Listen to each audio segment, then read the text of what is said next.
What's poppin', people? It's Dante, currently standing upon the cliffside here behind the Philadelphia Museum of Art, looking out towards the Schuylkill River, baby. Check it out, the Hidden Creek. Wow, here comes a plane. Yeah, what this reminds me of, looking at the plane flying in the sky, looking out towards the beautiful horizon, is that this world is open, man. There's so much to do, so much to see, so much to explore. So let's get the day started.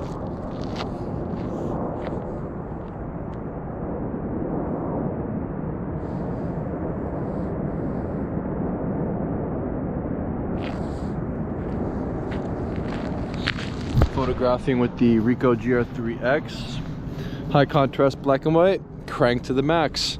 Small JPEG files are my best friend. You know, one of the things I learned over the years of photographing, especially using RAW files, is that storage and hard drive space and this file format is actually a headache. You know, I've lost lots of files over the years. I've had hard drives fail on me. I've had lots of problems with these little lacy drives. You know, pro tip, if you're gonna get a hard drive, don't use those orange small lacy hard drives that they sell in the Apple store or wherever. They're like the lacy rugged storage, you know, those are not good. And so now using small JPEG, it's like, what a relief. I can store millions of photos in one space. This is great. It's exactly what I need. You know, I shoot way too much for my own good, which is kind of a good thing, kind of a bad thing. It's kind of funny. It's a conundrum. I just looked back in my iPad, actually. So we're coming to the end of 2024 here. I've been shooting with this process for about 2 years now, a little over 2 years now. And I don't know, what was the number? Was it 250,000, 200,000, 150,000? Hundreds of thousands of photos, basically, that I've made. I don't remember the exact number, but it's a lot. It's a lot. It's a lot of photos. And yeah, it's kind of overwhelming. And so my idea, just shooting this idea out there into the ether out loud here, my idea is to embrace flux, to embrace change, and to embrace this stream of becoming through my photographic process, where I'm essentially just treating photography like a visual diary of my day, snapshotting my way through life. And I actually really appreciate the work of people like Vivian Maier, who kind of just photographed for herself, kept it to herself. And I want to make my own series of photographic books in a small trade book format, like a diary. And maybe the most optimal solution to storing and presenting and keeping my photographs is to present them in a sequence that makes sense, which is sequential order as I photograph them on that day. And I want to make pictures that are for me. You know, I want to make pictures that are something I can look back on to relive my memories. You know, I find that to be a really powerful way of utilizing photography as a way for you to remember the day. And this is so beautiful. The light and the skyline. Wow. Snapshot, snapshot, always on the move, always changing and evolving. And I want to display that in the photographs I make. I want to showcase change over time. And yeah, my title idea is Flux. I've actually been thinking a lot about the different titles and ideas I have for projects. So the work I've made throughout my travels in color, I'm gonna give it the title Front Lines of Life. And the new work I'm making in black and white, I want to present in small trade book format. And maybe I can make one every single month. You know, I can make one per month. I could probably make a lot of these. And I want to make it titled Flux. And we'll make this a series. Flux Volume 1 coming soon. Just stay tuned. It'll take me another year. God damn it. I have to go through all the color work. So, Flux Volume 1, Flux Volume 2, Flux Volume 3, Flux Volume 4. I'm going to keep going until I get to Flux Volume 9000. But I have to go to 9001. And so, the work in black and white, I want to also make a book to accompany the front lines of life and have 2 separate bodies of work. And I was thinking a new world, front lines of life and a new world, 2 books, kind of like the Iliad and the Odyssey. You know, the Iliad is about war and conflict, and the Odyssey is the journey home. And I feel like I've went out there on the front lines and experienced the world and done my sort of traveling expedition of photographing and getting close to life itself and humanity. And now it's time for me to come home, but in a metaphorical sense, almost like I'm coming home in my essence, you know, coming into myself and discovering meaning and who I am in this world. And that's kind of how I think about these 2 different works. You know, maybe we should create our own Iliad and our own Odyssey, color and black and white, front lines of life in a new world. And then I'll just make these little flux books endlessly, because what I want is an ability, like I want the ability to continuously produce work, but streamline the process so that I don't really have to think about the product at the end. You know, I want to just make pictures and move on. And so the idea of flux being in sequential order and being something that I can throw together quickly over a month of photographing in this visual diary approach is really resonating with me. It's how I want to go forward. And yeah, it's kind of funny to share this out loud, but I've been enjoying sharing the process and journey of my evolution, of my discoveries and thoughts.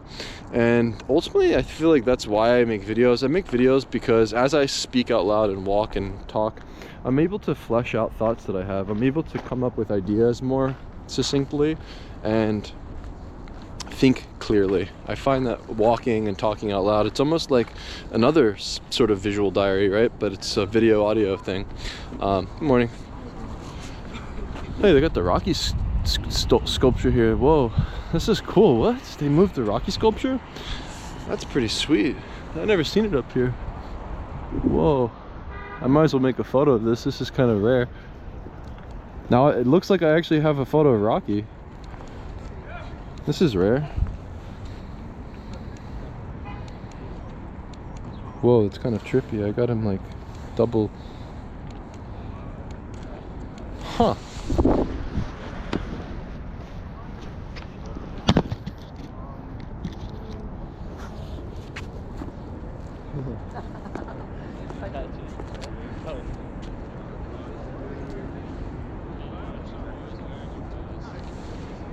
This is rare. I've never seen this up here.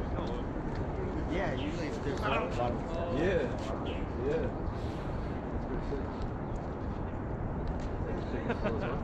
You want this guy out too?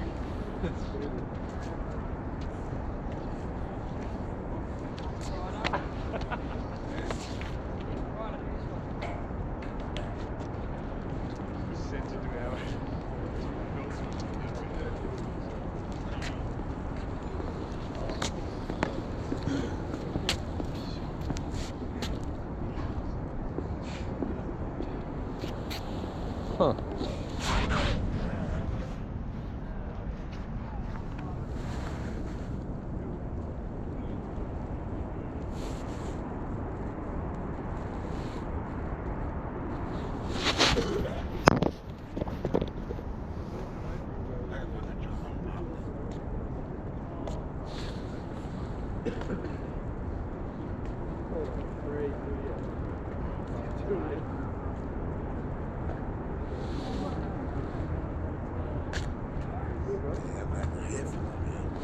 That was kind of good.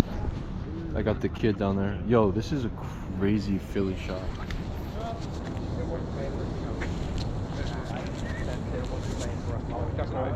Yeah, I messaged her and she got straight back to you. It's not planned for you to go in, and she said, I'm not sure if it's free. Don't worry about it. Go around and shop it.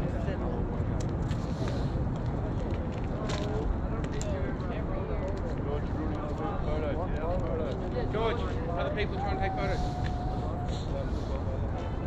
Yo, Realism, could you throw it up? Throw it up. Yeah, throw it up. Yeah. Come on, George. Yo, George, come back. Don't leave me hanging, George.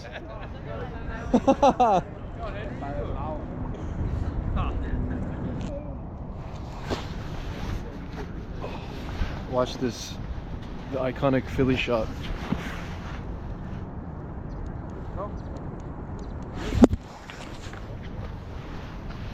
Gotta get low.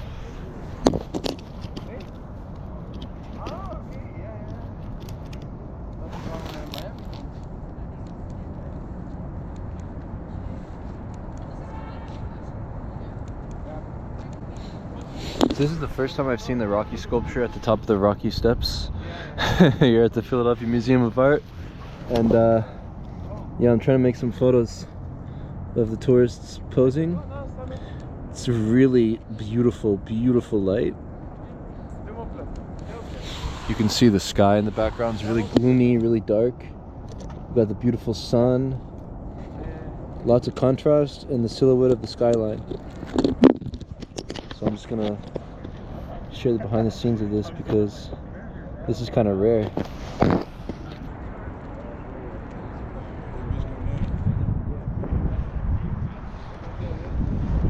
Oh, this is so good. You usually find people up here posing with themselves, but now we actually have Rocky in the flesh. We have the real sculpture. So check out, look at the LCD screen, baby. This is a crazy shot. Yo. This is actually so sick. Hopefully I got one. The sky is so nice. The background is so ideal. What?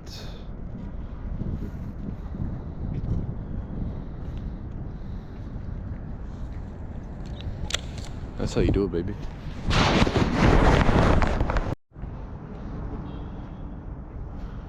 Check it out. This is incredible. Yeah, the Rocky sculpture is here at the top of the steps.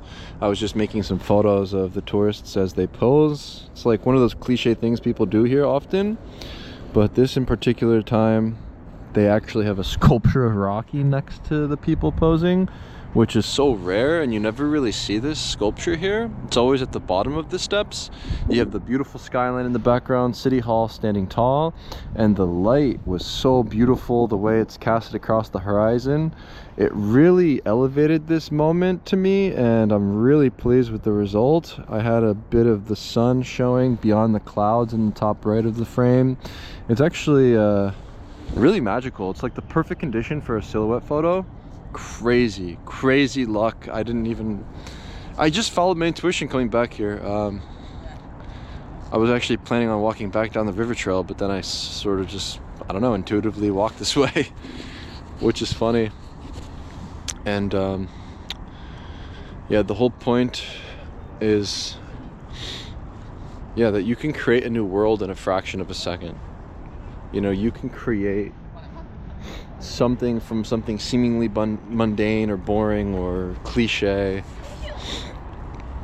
because of light, and because of the way that light etches and gives shape and form to surfaces, people, faces, and moments. You know, the light is my medium, and what I find uplifted this particular moment and put that tourist and that sculpture and this myth, if you will, of Rocky, right, this legendary local Philadelphia figure, put them in a story that transcends this world, transcends reality through the act of creating a photograph. And I think that is my whole philosophy around photography these days, is that you can take something from nothing and make something out of it. You can uplift the ordinary to the extraordinary. You can elevate humanity to a new height by positioning yourself on the front lines of life and being observant and becoming closer to life, both physically and emotionally, you know. And ultimately, photography becomes a superpower where you truly do possess the ability to create a new world.